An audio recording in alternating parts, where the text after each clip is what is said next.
Hello' everyone, পটলৰ এটা সুন্দৰ tasty recipe আপোনালোকৰ মাজলৈ আজি আগবঢ়াইছোঁ। পটলৰ এই সোৱাদ লগা ৰেচিপিটো আশা কৰিছোঁ আপোনালোকে চাই ভাল পাব।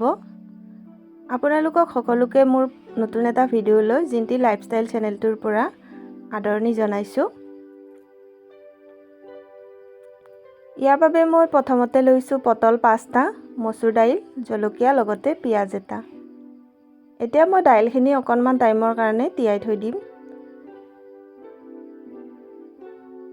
এয়া মই এইখিনি পৰিমাণ অনুসৰি পানী দি লৈছোঁ। এতিয়া পটলকেইটা ভালদৰে ওপৰৰ চুচখিনি পেলাই ল'ব লাগিব, চাফা কৰি ল'ব লাগিব কিবা লেতেৰা লাগি আছে যদি। অকণমান পাতল কৰি এইখিনি মই এৰুৱাই লৈছোঁ। এনেদৰে আটাইকেইটা পটলে মই চাফা কৰি ল'ম। পটলৰ এই টেষ্টি ৰেচিপিটো কম সময়তে সহজতে বনাই খাব পাৰি আৰু খাবলৈ খুবেই টেষ্টি হয়।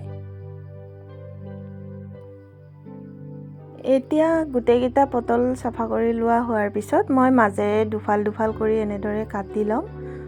তেতিয়া সোনকালে বইল হৈ যাব। বইল কৰি ল'ব লাগিব যিহেতু, আৰু দুফাল কৰি ল'লেহে মানে ৰেচিপিটো বনাব পাৰি। সেইটো কাৰণে এয়া দুফাল কৰি লৈছোঁ।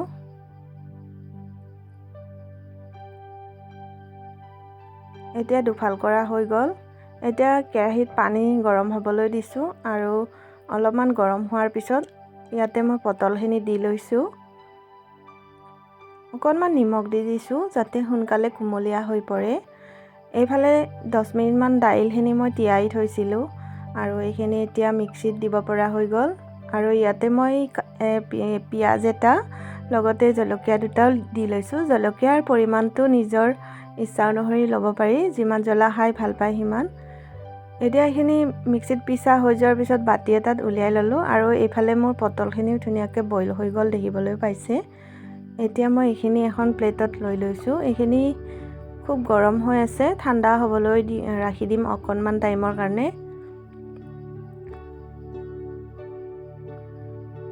আৰু পানীটো যাবলৈ দিব লাগে, যিহেতু পটলত বেছি পৰিমাণে পানী থাকে। ইয়াত দেখিবলৈ পাইছে বহুত পৰিমাণে পানী থাকে পটলৰ ভিতৰতো। এয়া শুকান কৰি ল'ব লাগিব আৰু পাতল চামুচ এখনেৰে মই এই মাজৰ অংশখিনি খুব সাৱধানেৰে উলিয়াই লৈছোঁ। এইখিনি পেলাই দিব নালাগে, পুৰ বনোৱাত এইখিনি দৰকাৰ হৈ যায়। আৰু এয়া মাজৰ অংশখিনি মই খুব সাৱধানকৈ উলিয়াই লৈছোঁ।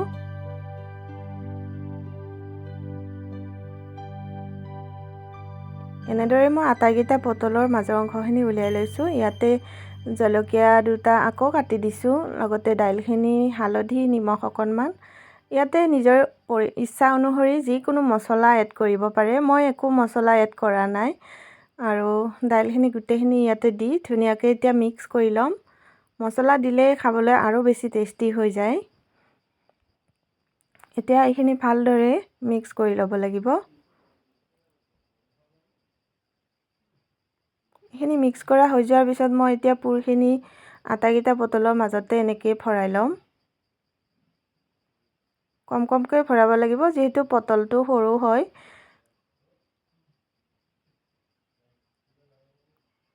যিখিনি দৰকাৰ সেইখিনিয়ে মই ইয়াতে লৈ লৈছোঁ।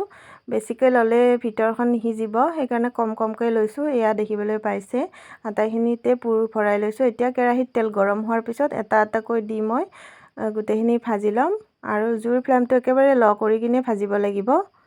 খাবলৈ খুবেই টেষ্টি হয়। ভিডিঅ'টো চাই ভাল পালে লাইক, কমেণ্ট, শ্বেয়াৰ নিশ্চয় কৰিব।